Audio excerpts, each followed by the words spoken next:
அன்பிற்கினியவர்களே, பொய் சாட்சிகள். ஸ்தேவானின் முகம் வானதூதரின் ஒளியைப் போல் பிரகாசித்தது. அவருக்கு எதிராக பொய் சாட்சிகளை நிறுத்தியவர்கள் தங்கள் சொந்த இருளை மறைக்க முயல்கிறார்கள். இன்றும் அது நடக்கிறது. நாம் நன்மையை பேசும்போது சிலர் நம் வார்த்தைகளை திரித்து இவன் சமூகத்திற்கு எதிரானவன் என்று முத்திரை குத்துகிறார்கள். உண்மையை சொல்லும் போது இவள் வெறுப்பு பரப்புகிறாள் என்று பொய் சாட்சி சொல்கிறார்கள்.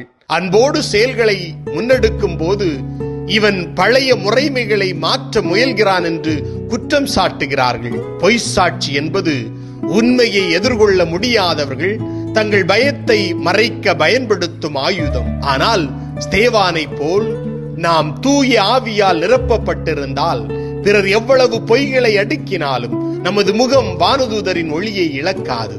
ஏனெனில் உண்மை எப்போதும் ஒளியுடன் நிற்கும், பொய் எப்போதும் இருளில் தேடும்.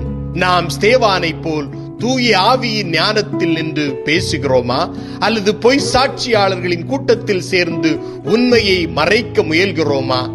சிந்திப்போம், ஜெபிப்போம்.